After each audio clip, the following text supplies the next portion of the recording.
Hola, buenas tardes. Continuando con las actividades del primer Congreso Online de Hemofilia, seguiremos con la segunda ponencia del día de hoy a cargo de la doctora Ruth Gutiérrez Cerdán. Muchas gracias por acompañarnos, doctora. Hola, buenas tardes. Vamos a hablar de la hemofilia C el día de hoy. ¿Así está bien? Bueno, Sí, doctora. bueno, Sí, la que doctora. sigue, para que ya empecemos. Bueno, vamos a hablar de la hemofilia C. La hemofilia C es un trastorno que es relativamente poco conocido, es poco frecuente y bueno, vamos a hablar que es debido a la deficiencia del factor 11, que originalmente pues se llama, por eso se llamaba hemofilia C, pero se distingue de la hemofilia A y de la hemofilia B porque en esta alteración no va a haber o no hay unas hemorragias articulares y musculares y tampoco tiene una predisposición por sexo, es indistinta.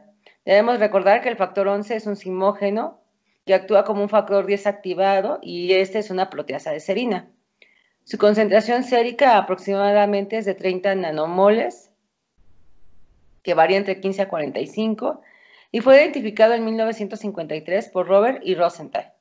Y hasta 2006 describió Papagrigoriou bien la forma y de esta molécula. Aquí vemos que es una proteína de un peso molecular de 80.000 daltons y está compuesta por 607 aminoácidos.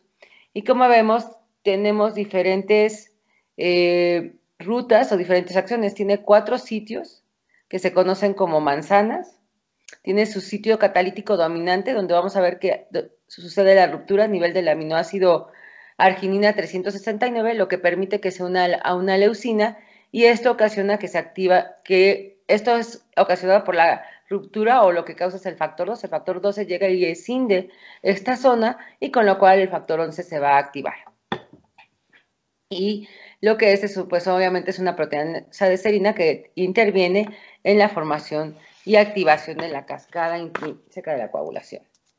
Vamos a ver que, ¿puedo mover esto? ¿Puedo cerrar una de las pantallas?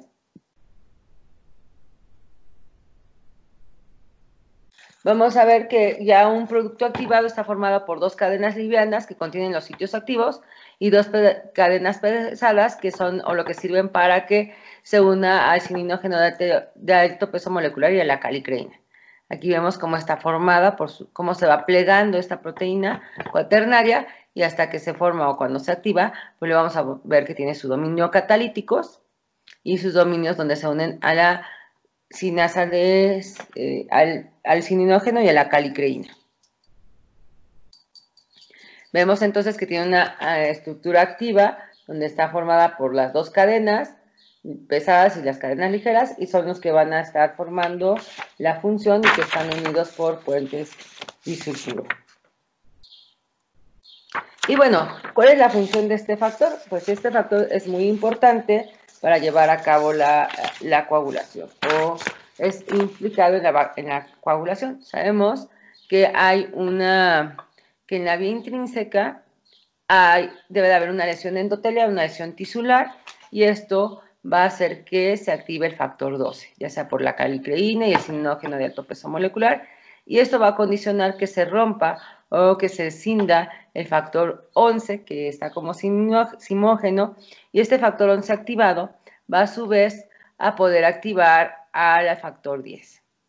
Y el factor 10 activado, bueno, pues ya sabemos que todo lo que conlleva el complejo de formación de la trombina. Sin embargo, sabemos que también el factor 11 va a ser inhibido por la antitrombina y obviamente esto pues ha sido gran especulación porque eso permitió que se hicieran los cambios actuales que se conocen en las vías de la coagulación. Aquí vemos entonces cómo se va a cabo la hemostasia. El factor 11 está inactivo y este es activado por el factor 12. Una vez que este factor es activado, pueden suceder 2 cosas. lo que condiciona es que se una el factor 10 o activa el factor 10 y puede ser requerido para eso el factor 5, y este factor 10, pues bueno, va a condicionar que se forme la trombina. Pero por su lado también el factor 11 va a escindir o romper el factor tisular, y por lo tanto pues se va a inhibir el aumento o la formación del factor 10. Entonces se sabe que tiene un rol tanto en la coagulación como en la trombosis. Entonces, por eso se cree que en algunos casos el uso de estos factores puede condicionar que puedas causar una trombosis del paciente a nivel endotelial, a nivel de los vasos sanguíneos. Se distingue de otras hemofilias, o de la hemofilia A y la B exactamente, porque no hay hemorragias articulares y musculares, no hay hematomas, no hay hemartrosis espontáneas, y su incidencia es en cualquier sexo. Lo que sí es una causal es que el tiempo de tromboplastina parcial activado está prolongado en los pacientes. Entonces, muchas veces en donde el paciente o los médicos se van a dar cuenta que puede haber un riesgo es cuando hacen pues los estudios preoperatorios, ¿no? El paciente tiene tiempo de coagulación prolongado y en base a eso se inicia la búsqueda del causante que condiciona esta alteración. Se sabe actualmente que hay muchos polimorfismos en la genética de esta enfermedad, y lo que condiciona son diferentes fenotipos. Pero el fenotipo no se va a correlacionar con el grado de sangrado de un paciente. Un paciente puede tener un fenotipo severo, es decir, que tenga un nivel de menos de 20 unidades de factor 11, y eso no implica que el paciente a fuerzas vaya a sangrar. Y puede haber pacientes con deficiencia de factor 11 moderado que sí puedan presentar un sangrado. Entonces no se correlaciona con esto. Y obviamente, ¿dónde se presenta más o dónde nos va a implicar más? Pues en los riesgos quirúrgicos. Los pacientes pueden tener hemorragias postoperatorias importantes, y es donde se dan cuenta los pacientes. Y sobre todo en hemorragias que no se esperan en procedimientos quirúrgicos menores. Por ejemplo, una extracción dental o una amigdalectomía, que es donde se puede presentar mayoritariamente estas alteraciones. Además, actualmente se sabe que no solamente puede haber una deficiencia de factor 11, sino que además puede estar condicionado con otras deficiencias o asociado a otras deficiencias. Además, se reconoce que hay un factor, como en la anterior diapositiva que vemos, no nada más este factor está ahí a nivel de la sangre o a nivel del plasma, sino que está a nivel de la estructura de la plaqueta, donde se lleva a cabo toda la vía de la coagulación. Entonces, también se sabe que su acción se lleva a cabo a nivel de las membranas celulares. Entonces, esa es una condicionante importante. Entonces, se hicieron varios estudios. Es una enfermedad muy rara, uno en 800,000 habitantes lo podemos tener. Sobre todo está relacionado con algunas razas principalmente, como por ejemplo los judíos Ashkenazí, pero puedes encontrarlo en cualquier caso, en cualquier situación. Entonces, hubo un estudio que se hizo en Reino Unido donde se encontraron 249 personas que tenían esta enfermedad, y obviamente se dieron cuenta que se transmitía por una herencia autosómica. Entonces, de estas 249 personas, 128 tenían una deficiencia parcial de factor 5, y solo 45 de todas estas, o sea, el 35%, podían sufrir hemorragias. Entonces fueron valorando los niveles en cuanto tenían los niveles de factor 11 activado y su tendencia hemorrágica. Y obviamente, con hemorragias, pues se presentaban la mayoría de los pacientes que se encuentran con niveles de factor menos de 20. Y ese es el corte. Se considera que es un defecto severo cuando el factor 20, cuando el nivel de factor es menor de 20, y se considera que tienes un riesgo moderado cuando tus factores están por abajo de 70, como ven en esta gráfica. Sin embargo, Después de esa gráfica, la mayoría de los pacientes no sangran y que debe de haber otros factores relacionados y no necesariamente solamente por el nivel de actividad, sino por esta presencia de polimorfismos que se encuentren o de mutaciones genéticas que se encuentren en el factor. Entonces, lo primero que vamos a encontrar en un paciente es, él no va a llegar con una hemorragia, el paciente te va a llegar con una alteración de la coagulación porque le estuviste haciendo unos estudios o porque le vas a hacer un procedimiento menor y entonces detectan que el TTP está prolongado. Y eso es algo importante tener en cuenta. Y cuando haces un interrogatorio dirigido, puede ser que el paciente pues tenga familiares que hayan tenido algún proceso hemorrágico, o si el paciente es judío o tiene una descendencia judía, es importante porque, como les había comentado, esta enfermedad es más frecuente en los judíos y sobre todo los que son Ashkenazi. Entonces sigue las leyes mendelianas y es una enfermedad que debemos recordar que es un desorden autosómico. Y obviamente también puede ser nada más clasificado por la cantidad de deficiencia del factor o por sus alteraciones mutacionales, porque puedes tener mutaciones en un péptido, puedes tener mutaciones en la configuración. ¿Se acuerdan que les dije que tenía como varios sitios, que se los vamos a presentar aquí, como varios sitios que se conocen como APORs, y estos pueden tener una mutación y lo que hace es simplemente que hay un cambio conformacional de la estructura y por tanto este factor ya no va a funcionar. Bueno, entonces ya comentamos que la deficiencia del factor 11, que es conocida como hemofilia C,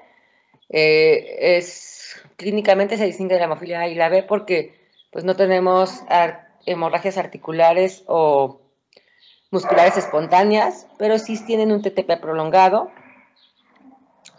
Su incidencia es en cualquier sexo, es una enfermedad autosómica recesiva, es una deficiencia severa cuando es menos de 20 unidades por decilitro. Ya vimos la gráfica en donde mencionan que es en donde la mayoría presenta las hemorragias, pero eso no quiere decir que un paciente que tenga una deficiencia parcial, que está entre 30 y 60 sus niveles, no pueda presentar una hemorragia grave.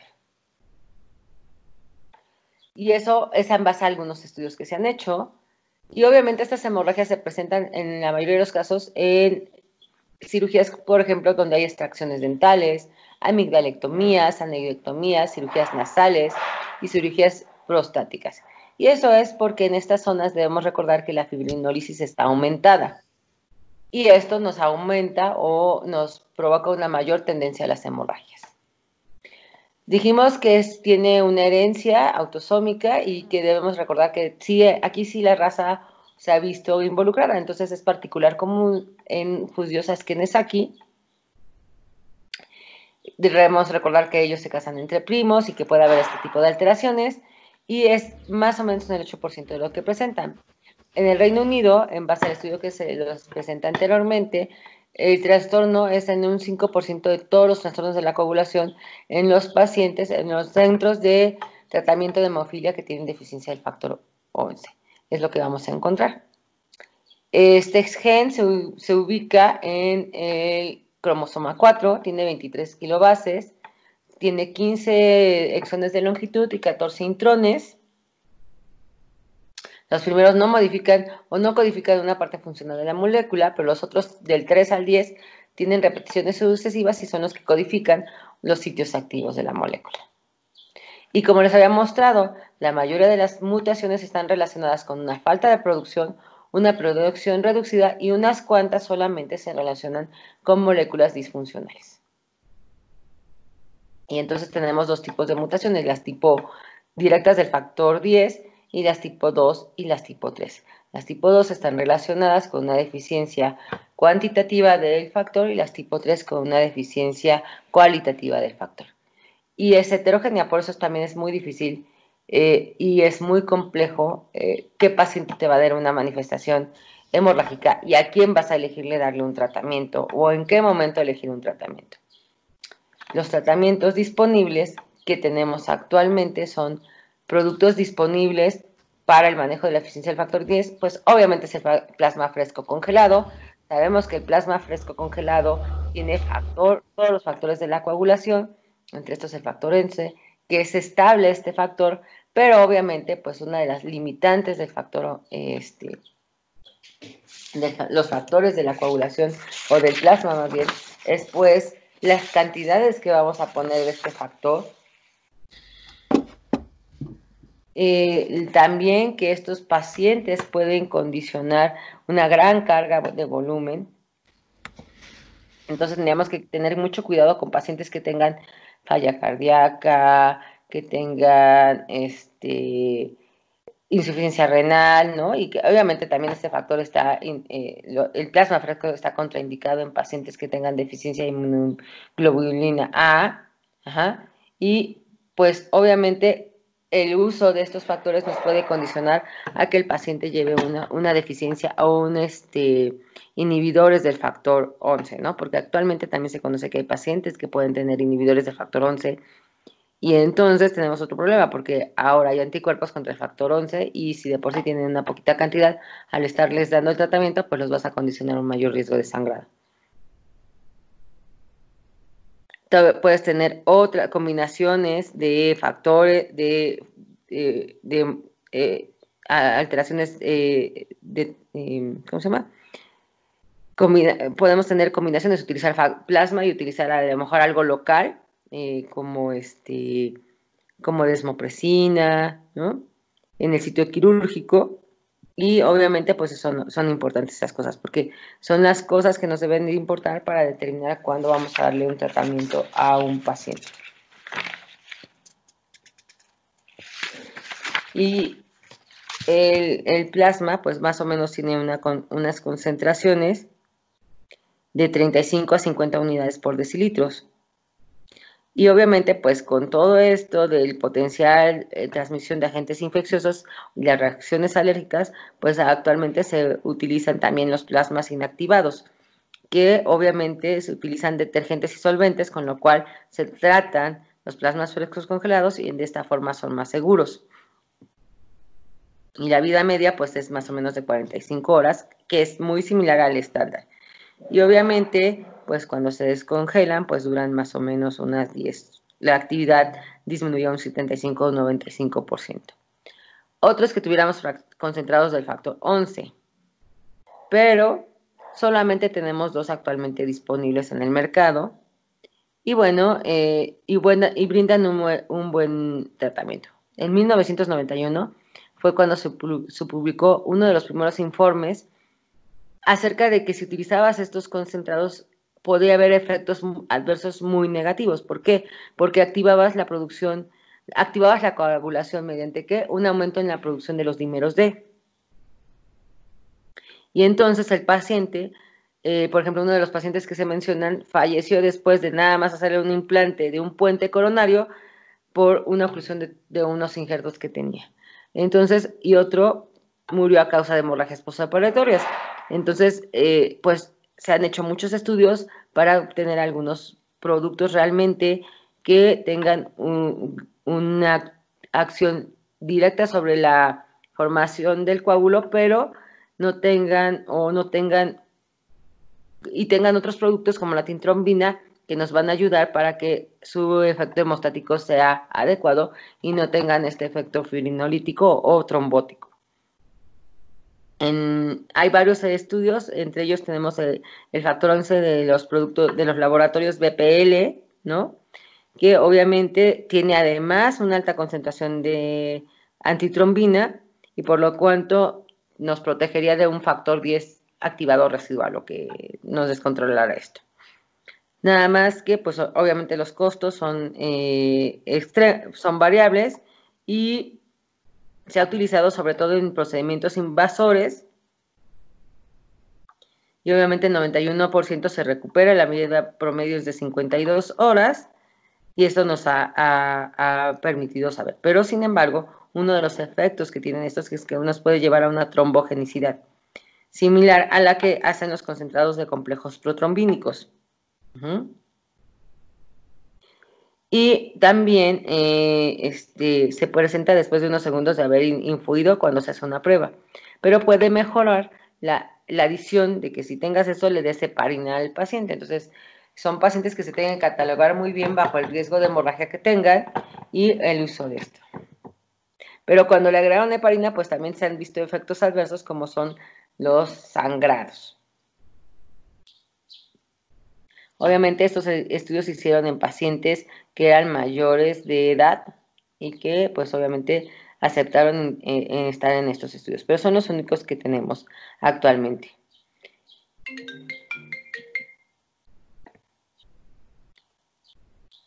Entonces, se han hecho otros estudios para ver otros concentrados que puedan mejorar estos estudios, pero se han hecho solamente en ensayos clínicos. Y en 1966 ya hubo una experiencia más extensa sobre estos productos y pues actualmente solo se conocen dos. Los eventos más adversos o los que se presentan pues son sobre todo las embolias pulmonares y la CID. Entonces sí, realmente hay que tener mucha seguridad. Y tenemos otros estudios como el Hemoleven, que es un concentrador de factor 11 que se utiliza desde 1993 en Francia y que, bueno, las dosis, que además de que contiene el factor 11, tiene ciertas concentraciones de heparina y de antitrombina y en mucho menores cantidades que el anterior que les mostré, y obviamente no tiene, en pruebas in vitro no tuvo una evidencia de trombocitogenicidad, pero la concentración también está relacionada con la colocación de las pruebas del laboratorio. Y uno de los problemas que tenía es que pueden desarrollar evidencia de laboratorio CID sin secuelas clínicas. Entonces, también es la cuestión de entender que estos factores nos van a provocar, cuando los utilicemos, ciertas alteraciones laboratorialmente hablando sin una manifestación clínica.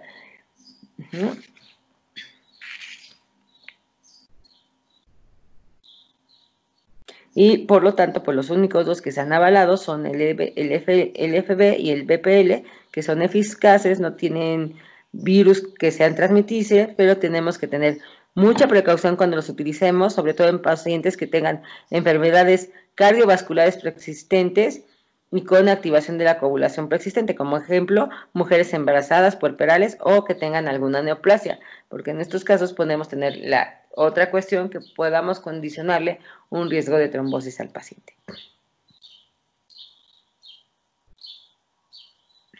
Y también debemos recordar que no todos los pacientes o no todos los casos van a requerir el uso de estos factores. Por ejemplo, una extracción dental, pues no necesariamente tenemos que darle un uso de estos hemoderivados,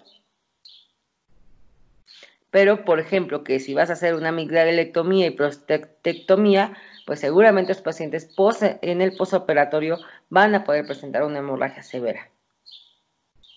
Y no lo pueden manejar en cualquier lugar, sino se tienen que referir a centros que conozcan el manejo de estas enfermedades y que puedan monitorear al paciente. Otros que se pueden utilizar son las gomas de fibrina. ¿Por qué? Porque pues los productos de plasma deberían de utilizar grandes dosis y el potencial que nos generan estos otros trombóticos, estos que nos generan estos factores liofilizados, pues nos generan un riesgo protrombótico y entonces pues obviamente algunos han preferido utilizar la goma de fibrina o alguna de sus modalidades en las zonas locales. Por ejemplo, en las extracciones dentales se ha utilizado para evitar que el paciente que tenga una hemorragia localizada. Entonces, hay estudios que han demostrado que los fármacos antifibrinolíticos por sí solos son suficientes para poder controlar trabajos dentales, ya sea solos y en algunos casos pueden utilizarse junto con el plasma fresco congelado durante 1 o 3 días para otras intervenciones quirúrgicas tales como la circuncisión y las hernias. Acuérdense que estos pacientes en la raza judía pues hacen circuncisión y pues muchas veces tienen que tener mucho cuidado porque podrían presentarse alguna hemorragia. Otros fármacos que se han utilizado son los fármacos antifibrinolíticos que se conocen que son ahorradores de concentrados en pacientes con hemofilia, se conocen así, ¿no? Como ahorradores en los concentrados de pacientes de hemofilia. Son coadyuvantes, esto debemos de entender que son coadyuvantes en los pacientes que van a someterse a cirugías. En áreas donde la fibrinólisis puede estar aumentada, como que les dije, cavidad oral, vejiga, útero, próstata. y obviamente son los que se utilizan de primera elección en extracciones dentales, entre los cuales tenemos el ácido tranexámico, que se utiliza, el ácido tranexámico puede utilizarse y obviamente con lo cual se puede controlar la hemorragia. Y otro que se puede utilizar es la desmopresina. La desmopresina, pues ya sabemos que se ha utilizado en una variedad de trastornos, desde que se descubrió que eleva los niveles del factor 8 y del factor de von Willebrand. Sabemos que puede utilizarse en la hemofilia leve y obviamente para tratar la enfermedad de von Willebrand tipo 1. Y que también en algunos trastornos plaquetarios puede ser utilizada. Y por lo tanto, en algunos pacientes que tienen deficiencia parcial de factor 11 o que tengan también trastornos que en conjunto en el factor de von Willebrand, la desmopresina podría ser eficaz, pero no hay una experiencia vasta con el uso de este medicamento. Solamente son reportes de casos, también la enfermedad es muy rara, y entonces son reportes de casos cuando los niveles están entre 34 y 39 del factor 11 y los demás factores están dentro de parámetros normales. Lo que causa esto es que se elevan los factores del factor 8 y de von Willebrand y obviamente pues aumenta el efecto anticoagulante de estos.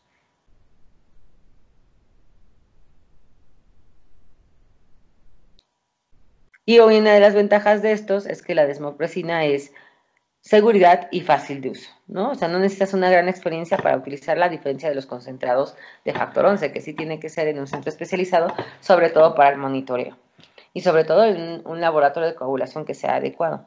Otro es que podemos tener es el uso del factor 7A recombinante activado. Se ha informado sobre el uso de este factor en casos aislados. Y bueno, actualmente se hizo un estudio prospectivo en el uso de este factor recombinante activado en cirugías no prioritarias. Y en todas las intervenciones se logró hemostasia normal. Pero uno de los riesgos del uso de este medicamento es que puedas tener un infarto, una trombosis, y eso te puede condicionar infartos al miocardio o un episodio cerebrovascular como los que se reportaron en solo 2 pacientes que se estudió en este estudio. Y bueno, aquí les pongo el cuadro de lo que más se utiliza, de los dos, ya les había dicho, el plasma fresco congelado, los concentrados de factor 11, que solamente tenemos los 2 productos y obviamente estos están contraindicados en pacientes que tengan inhibidores del factor 11 o deficiencia severa del IgA, y el factor 7 recombinante solamente cuando hay un factor 11 con inhibidores, esa es su indicación precisa, pero se ha utilizado en algunos casos cuando no puedes darles plasma, cuando el riesgo trombótico no, pero su riesgo trombótico, al igual que con la hemofilia y la hemofilia B, no está determinado. Y obviamente por los que se prefieren es los agentes antifibrinolíticos, utilizarlos en extracciones dentales. Espérame tantito. Creo que sí, se cortó esa pregunta. Y bueno, les había comentado que existen inhibidores de la deficiencia de factor 11, y esto pues si de por sí del factor 9 y del factor 8 es raro, pues el factor 11 es mucho más raro que tengan algún anticuerpo contra el factor 11. Pero estos se pueden presentar en algunas ocasiones, o sea, hay que tener en mente que algunos de nuestros pacientes que tengamos en nuestras visitas y encontremos que tengan los tiempos de coagulación prolongados y estos al solicitarles una corrección no corrijan, podemos hablar de que haya un inhibidor de alguno de los factores, y puede verse mucho más comúnmente, o la deficiencia o el inhibidor del factor 11 en enfermedades autoinmunes. Y es cuando podemos encontrar que tengan inhibidores del factor 11. Y cuando los tienes, pues lo que le tienes que dar pues son estos factor 7 días activados. Y los anticuerpos contra el factor 11 pueden causar una inhibición significativa y problemas clínicos importantes. Por lo tanto, es importante que antes de una cirugía no prioritaria en la que ustedes consideren que van a, o el cirujano que siempre dice, no, pues hay que corregirle los tiempos de coagulación, pásenle plasmas, ¿no? Lo primero es saber si esos tiempos de coagulación van a corregir, porque si no corrigen, pues no tendría caso el uso del factor y solamente estás poniendo en riesgo al paciente de sangrar. Y lo vamos a ver aquí, ¿no? Porque si tú tienes un inhibidor del factor 11, pues el factor 11 ya no va a poder actuar y no va a poder generar la trombina y entonces el paciente puede empezar con una hemorragia.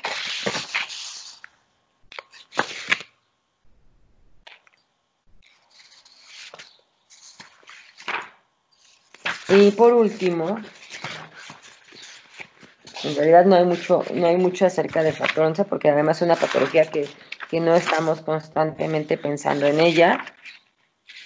Y se sabe que en los niños pues no hay un riesgo o un riesgo mayor de hemorragias espontáneas intracraneales, pero sí puede haber una hemorragia importante después de la circuncisión. Por lo tanto, siempre que tengamos alteración en los tiempos de coagulación, sobre todo el TTP, hay que tener, que nos valora la vía intrínseca, hay que tener mucho cuidado en valorar la respuesta a esto. Y en conclusiones, el manejo óptimo de pacientes con deficiencia del factor 11 pues requieren atención de varias características, no nada más el nivel del factor 11. Es importante establecer si el paciente tiene una deficiencia parcial o no.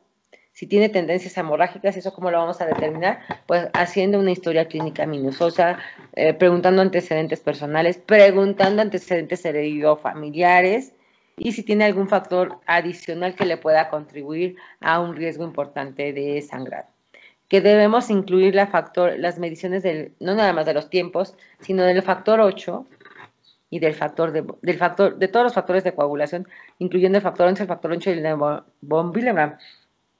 Y de alguna forma también podemos medir la función plaquetaria, mediante el uso de agregometría. Y antes de que nosotros vayamos a planificar una cirugía o una extracción de tal, tenemos que tomar la naturaleza de la intervención y los factores que están relacionados con el paciente. Debemos de considerar siempre alternativas al plasma. El plasma no es adecuado estar utilizándolo por los otros factores que les comenté, el riesgo de alergias, el riesgo de transmisión de infecciones todavía, el riesgo de sobrecarga circulatoria, ¿no? Lo ideal es pues dar el tratamiento adecuado y obviamente siempre debemos de decirle que el uso de estos factores nos puede condicionar un riesgo de trombosis, pero cuando estás en una situación grave, pues el riesgo de una hemorragia grave justificará el uso de concentraciones en muchas situaciones. Y principalmente eso es lo que les quería comentar de este caso. No hay muchas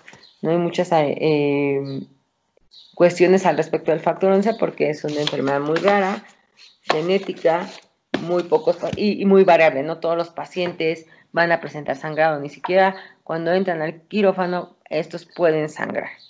Y bueno, hay que tener un punto especial en las mujeres, porque podríamos tener una mujer que tuviera una deficiencia severa y la mayoría no va a presentar ninguna hemorragia durante el posparto, pero en el posparto podrían presentar un sangrado importante que les comprometiera la vida.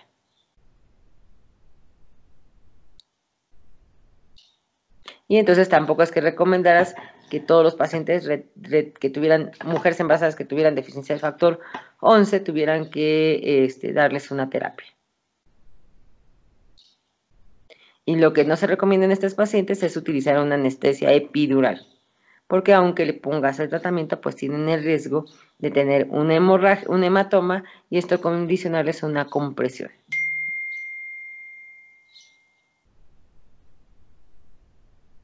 Entonces, en ella se utilizan otras formas de anestesia.